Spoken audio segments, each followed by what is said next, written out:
새 정부의 탈원전 정책에 따라 전기요금 인상이 예고돼 전기 다소비 산업인 철강업계에 비상이 걸렸습니다.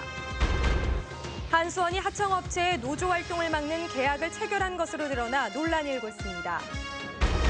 음식물 쓰레기로 만든 비료 수백 톤이 경주의 한 야산에 방치돼 주민들이 악취 등으로 불편을 겪고 있습니다. 여러분 안녕하십니까? 새 정부의 탈원전 정책에 따라 전기요금 인상이 불가피하게 됐습니다. 대표적인 전기 다소비 업종인 철강업계에서는 그동안 값싼 산업용 전기 혜택을 받아왔지만 이제는 경쟁력에 경고등이 켜졌습니다. 한기민 기자가 보도합니다. 문재인 대통령이 탈원전 정책을 선언하고 노후 석탄 화력 발전소의 가동을 중단하면서 철강업계가 비상에 걸렸습니다. 발전 단가가 비싼 LNG나 신재생 에너지 비중이 늘어나게 되면 전기요금 인상이 불가피하고 그중에서도 상대적으로 값싼 산업용 전기가 1순위 대상이 될 것이기 때문입니다. 산업용 전기요금을 재편하여 산업 부분에서의 전력 과소비를 방지하겠습니다. 현대제철 포항공장. 고로가 아닌 전기로를 사용하기 때문에 전기요금이 생산 원가에서 차지하는 비중이 업계 최고입니다.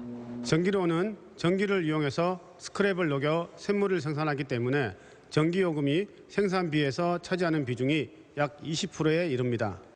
실제로 현대제철이 2015년 사용한 전기요금은 기업 가운데 가장 높은 1조 1,600억 원으로 연간 영업이익에 육박하고 포스코는 8,200억 원으로 3위, 동국제강은 13위로 철강은 대표적인 전기 다소비 업종입니다. 그렇다면 전기요금은 과연 얼마나 오를까? 먼저 탈원전 정책을 시행한 국가들의 경우 5년 만에 원전 비중이 대폭 줄면서 산업용 전기요금이 독일은 25%, 일본은 29%나 상승했습니다.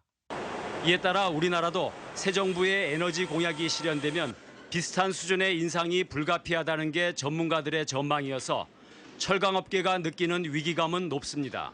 철강업계 특성상 전기료는 원가의 많은 비중을 차지하고 있습니다. 산업계 전기요금 개편 시 원가 상승은 물론 철강 경쟁력에도 마이너스 요인으로 작용할 것으로 예상됩니다. 값싼 산업용 전기요금이 경쟁력의 하나였던 철강업계가 탈원전 시대를 맞아 깊은 고민에 빠졌습니다. MBC 뉴스 한기민입니다. 국내 원전을 운영하는 한수원이 하청업체 노조 활동을 막는 계약을 체결한 것으로 드러났습니다. 한수원은 법적 문제가 없다는 입장이지만 헌법이 보장하는 노동권을 침해한 것이라는 지적이 나왔습니다. 장미풍 기자가 보도합니다. 한수원이 모 하청업체와 체결한 공사 계약서입니다. 계약서에 따르면 노사분규가 발생해 원전 운영에 지장이 있다고 판단할 경우 업체와의 계약을 즉시 해지할 수 있습니다. 노사분규라는 비법률적 표현을 통해 근로자들의 집단 행동을 포괄적인 계약 해지 사유로 규정했습니다. 또 다른 계약 조항입니다. 노동법이 보장하는 쟁의 행위라도 피해가 발생할 경우 하청업체는 한수원에 배상금을 내야 한다는 내용입니다. 이 계약서대로라면 하청업체 근로자들은 합법적인 파업은 물론 어떠한 형태의 단체 행동도 하기 어렵습니다. 공기업인 한수원이 헌법이 보장한 근로자의 노동 3권을 정면으로 위반하고 있다는 지적입니다. 지금 현재 한수원과 하청업체 간에 단체 행동을 포괄적으로 금지하도록 한 규정은 헌법에 정면 위반되고 처벌될 수 있는 조항입니다. 또 다른 원전에서는 한수원이 쟁의 행위 건수에 따라 하청업체에 점수를 매긴다는 의혹도 제기됐습니다. 노조는 한수원의 이 같은 초헌법적 계약서를 등에 업은 하청업체가 노골적인 노조 파괴 행위에 나서고 있다고 비판했습니다. 노조 간부에 대한 해고라든지 전보라든지 이런 것을 비롯해서 온갖 백화점식 노동 탄압을 진행하고 있는 문제는 시급하게 개선돼야 될 문제라고 생각됩니다. 이에 대해 한수원은 계약 내용은 사실이라고 인정하면서 법적으로 문제될 것은 없다고 밝혔습니다. 이 건만 그런 건 아니고 대부분 일반적으로 계약을 그렇게 하고 있다고 합니다.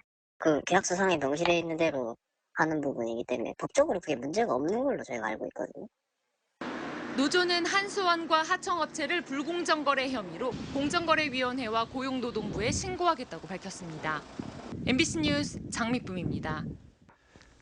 포항시는 유망 강소기업 협의회를 출범하고 신규 강소기업 12개사를 지정했습니다. 포항시와 포항 테크노파크는 어제 저녁 포스코 국제관에서 유망 강소기업 협의회 출범과 올해 새롭게 유망 강소기업으로 지정된 해동 엔지니어링과 MS 파이프 등 12개 기업을 축하했습니다. 유망 강소기업 협의회는 이 업종 기업 간의 성장의 시너지 효과를 높이기 위해 기술과 경영, 마케팅 등 정보를 교류하게 됩니다. 음식물 쓰레기로 만든 비료, 사실상 폐기물 수백 톤이 경주의 한 야산에 방치돼 심한 악취를 풍기고 있습니다. 업체는 충분한 공정을 거치지 못했다고 시인했습니다. 보도에 김철승 기자입니다. 공단 뒤 인적이 뜸한 야산. 막아둔 철선을 풀고 산길을 오르자 검은 무더기가 눈에 들어옵니다. 가까이 가보니 음식물 폐기물로 만든 비료입니다. 닭뼈와 폐비닐, 폐끈 등이 걸러지지 않고 포함되어 있습니다. 비료라지만 사실상 폐기물에 가깝습니다. 이곳에만 새 무더기 300여 톤에 이릅니다. 숙성 과정을 충분히 거치지 않았기에 견디기 힘들 정도의 악취를 풍깁니다. 실제 이거는 퇴비도 아니고 말 그대로 이거는 폐기물입니다. 이 폐기물임에도 불구하고 이런 그 인근 야산에 이렇게 이제 방치하다시피 이거 뭐 불법 야적을 해놓고. 업체 측은 주민의 요청으로 사뒀다며 그러나 충분한 숙성 과정을 거치지 않았다고 시인합니다. 저희 같은 경우는 뭐 실제 우리 공장이 아직까지 좀 열악하다 보니까는 이 농민들이 요청하면은 갖다 줍니다, 무상으로. 일정 기간이 지나지 않은 폐기물은 비가 오면 주변을 오염시킬 우려가 큽니다. 인근의 3,000여 제곱미터의 밭에도 수백 톤의 폐기물성 비료를 쌓아뒀다가 공교롭게도 취재가 시작되자 땅심 돋기에 사용하고 있습니다.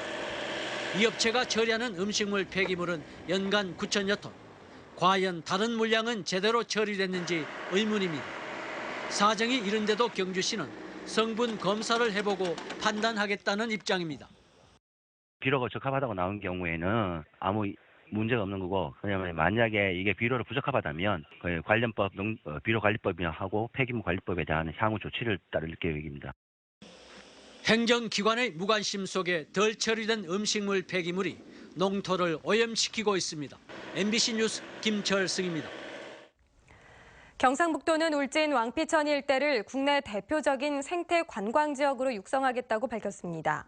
이를 위해 올해 1억 원의 예산을 들여 왕피천과 연계된 스토리텔링 발굴과 생태 교육 프로그램 개발, 테마별 관광 자원 육성에 적극 나서기로 했습니다. 울진 왕피천 계곡은 환경부에서 지정한 국가 생태 관광 지역으로 녹지 자연도 8등급 이상 지역이 전체 95%를 차지하고 있습니다. 상주 영천 고속도로가 오늘 밤 12시부터 개통됩니다. 포항, 울산, 부산에서 서울 가는 길이 빨라지고 영천, 군위, 의성, 상주의 접근성도 좋아져서 지역 개발에도 도움이 될 것으로 보입니다. 양관희 기자가 미리 달려봤습니다. 상주와 영천을 잇는 고속도로가 오늘 밤 12시부터 개통합니다. 영천에서 상주까지 거리가 기존 119km에서 94km로 줄었습니다. 운행 시간은 84분에서 54분으로 30분 정도 단축돼 연간 3,600여억 원의 물류비가 절감될 것으로 보입니다. 상주에서 영천까지 운행 거리는 25km, 운행 시간은 30분 이상 단축되게 됩니다. 이번 고속도로 개통으로 포항과 서울의 거리가 33km 짧아져 경북 동해안과 교통 요충지가 된 영천이 가장 큰 혜택을 볼 것으로 전망됩니다.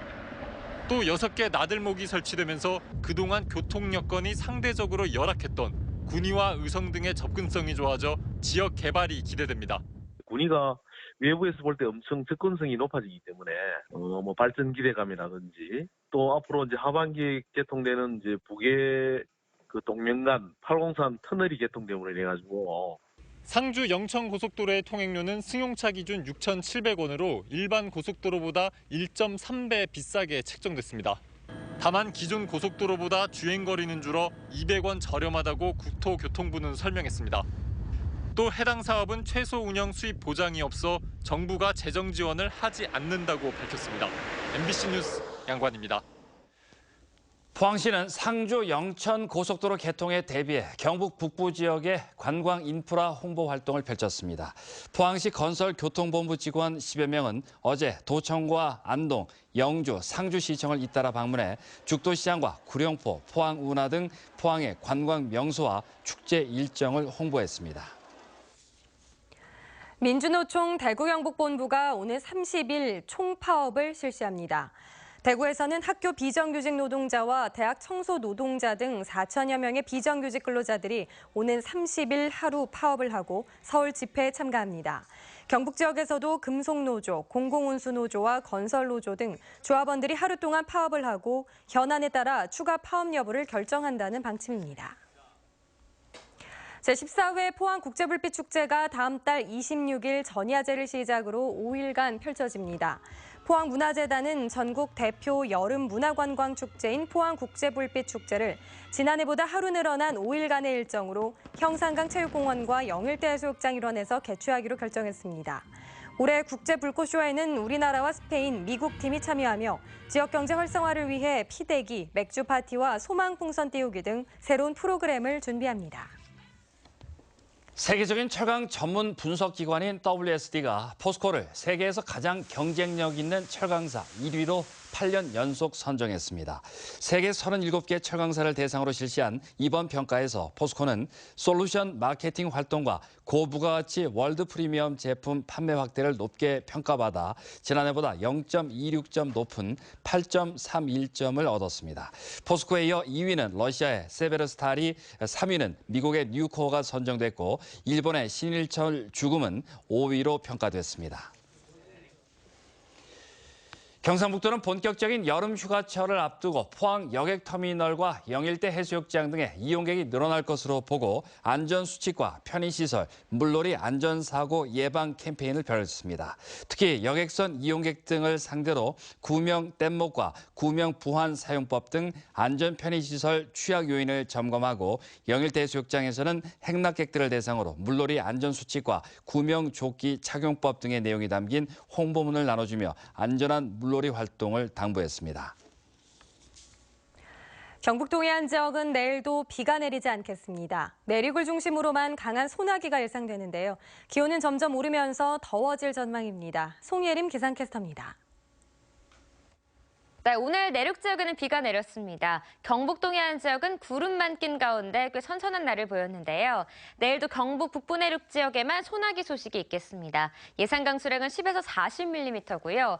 비구름이 강하게 발달하면서 곳에 따라서는 돌풍이 불고 천둥 번개가 치는 곳이 있겠습니다.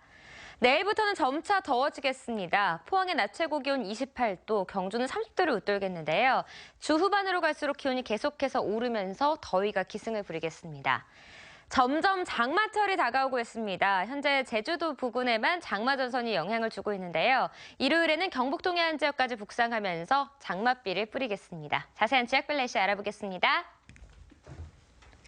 내일 구름 많겠습니다. 아침 기온 울진과 영덕에 18도, 포항 21도, 경주 19도로 출발하겠고요. 낮 기온은 울진 24도, 영덕과 포항 28도, 경주는 31도를 보이겠습니다. 울릉도와 독도 지역 구름 적겠는데요. 아침 기온 울릉도가 18도, 독도 19도고요. 한낮에는 울릉도 24도, 독도 22도입니다. 동해상은 당분간 계속해서 안개가 끼겠습니다. 동해 중부 앞바다에는 내일도 오후 한때 비가 내리겠습니다. 바다의 물결은 1.5m까지 일겠습니다. 일요일 장맛비가 내려도 더위를 식혀주지는 못하겠습니다. 날씨였습니다. 박승호 전 포항시장이 어제 국회에서 열린 바른정당 대표 및 최고위원 지명대회에서 당원대표자 회의 부의장으로 선출됐습니다. 박승호 신임 부의장은 바른정당 창당과 지난 19대 대선에서 바른정당이 경북에서 자리 잡는 데 기여했습니다. 경상북도는 실질적인 청년 일자리 마련을 위해 일자리 청년 포럼단을 모집해 운영합니다. 일자리 청년 포럼단 모집 대상은 경북 지역 대학과 고등학교 재학생으로 행복한 근로환경 만들기, 농촌 지역 산업 육성, 청년 취업난 해소 등 4개 주제에 대해 참신한 아이디어를 제안받습니다. 또 일자리 청년 포럼단은 향후 1년간 일자리 박람회와 포럼에 참가해 청년 일자리 문제 해결을 위해 적극 참여하며 구체적인 일자리 사업도 발굴하게 됩니다. 포항 북부경찰서는 금은방에 침입해 귀금속 등 금품을 훔친 혐의로 22살 박모 씨 등 3명에 대해 구속영장을 신청했습니다. 네, 이상으로 포항 MBC 뉴스데스크로 마치겠습니다. 여러분 고맙습니다.